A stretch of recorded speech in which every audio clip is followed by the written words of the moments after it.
Hello, friends. Welcome back to Akashaganga. In the quiet of December 1984, within the confines of an insecticide manufacturing factory in Bhopal, the stage was set for one of the darkest chapters in industrial history, the Bhopal Gas Tragedy. The clock neared midnight, and the workers at the factory were engrossed in their tasks. Suddenly, a wave of discomfort swept through the night air. Workers complained of burning eyes, a sign of potential gas leak. Instinctively, the workers became investigators, sourcing the premises for the source of the mysterious gas. Amidst the complex machinery, a worker stumbled upon a dripping liquid accompanied by a yellowish colored gas. He reported his findings to the supervisor, who in turn dismissed it as water. In a factory of this scale, minor leaks were deemed routine. Deciding to investigate after the tea break, the supervisor, unaware of the impending disaster, sent the workers off for their routine break at the midnight. Little did they know that by 12:45 a.m., the smell had transformed into a cloud, searing their eyes and inducing relentless coughing. Over the next 2 hours, an invisible menace carried by the night air spread across Bhopal. In the following 2 days, thousands of lives were lost in what would be forever etched as Bhopal Gas Tragedy, the most dangerous industrial disaster in the world. As we delve into this grim narrative, the question looms large. Who bears responsibility for this calamity? Were the workers at fault? Or did the company that owned the factory play a role? Perhaps the government hold a share of the blame. Join us in today's video as we unravel the layers of the Bhopal gas tragedy and sneak to understand the true culprits behind the devastating incident.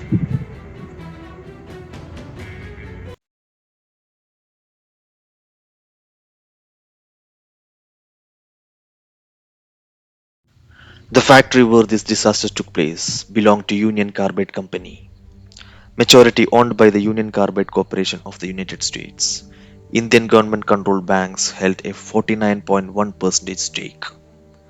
A company over 100 years old, recognized for products like everyday batteries and bakelite. But this industrial giant wasn't just about batteries and pesticides. It manufactured rocket fuel worldwide. In 1962, Union Carbide launched a metaphorical poster ad for India, symbolizing progress through their pesticides. Yet, by 1980, Union Carbide faced losses, prompting a shift in manufacturing strategies. Instead of exporting, they decided to produce methyl isocyanate in India, a dangerous chemical required for their insecticide, Sevin.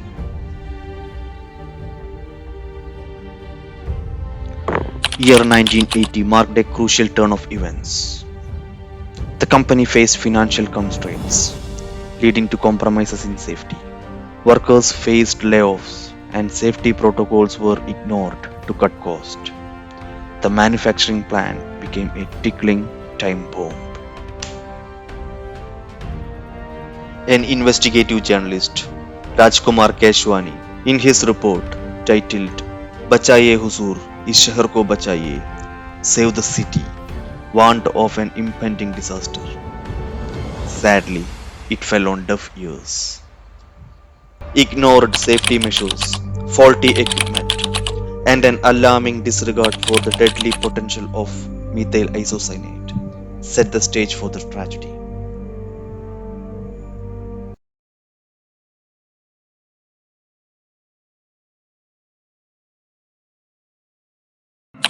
Methyl isocyanate, MIC, a chemical notorious for its toxicity, was stored in three different massive underground tanks: E610, E611, and E619.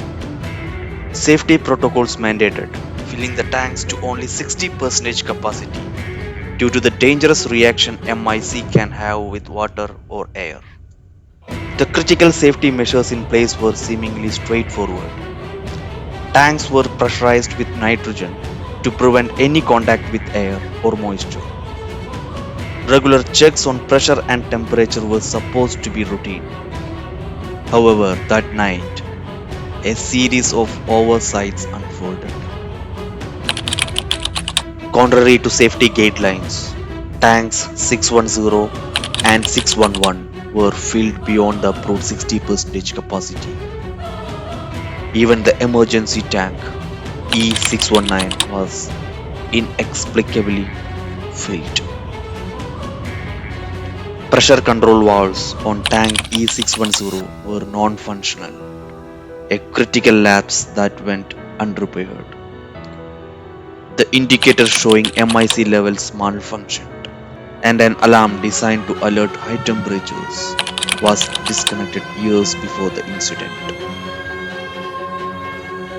The mechanism to burn off poisonous gases through a vent gas scrubber was switched off, only operational when manually turned on by workers.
Workers attempted to control the gas release by spraying water, but the point of escape was beyond their reach. Panic ensued, and by 1 am the situation spiraled out of control.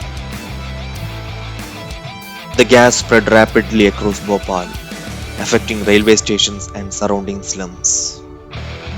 Residents woke to a silent killer infiltrating their homes, resulting in widespread casualties. Immediate deaths occurred due to the toxic gas exposure, while long-term health effects and environment damage continued to affect the region. An estimated 15,000 to 20,000 people died as a result of the Bhopal disaster, and some 5 lakh survivors suffered respiratory problems, blindness, and other health problems.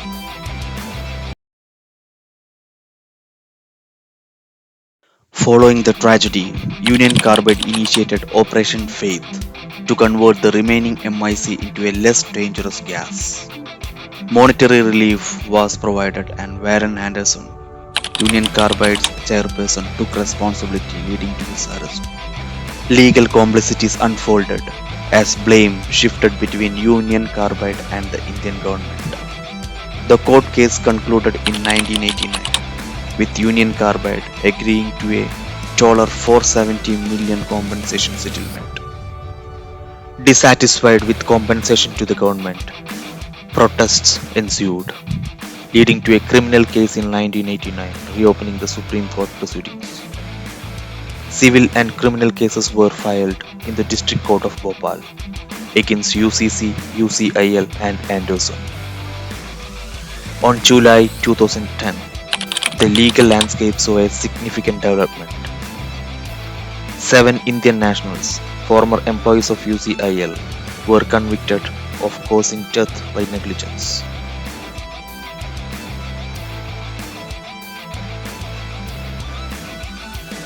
The tragedy prompted significant legal changes.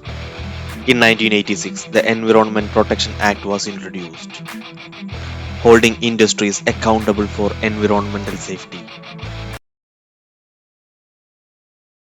The Bhopal Gas Tragedy stands as a haunting chapter in industrial history, As we reflect on the past, let's strive for a future where accountability, safety, and humanity take precedence.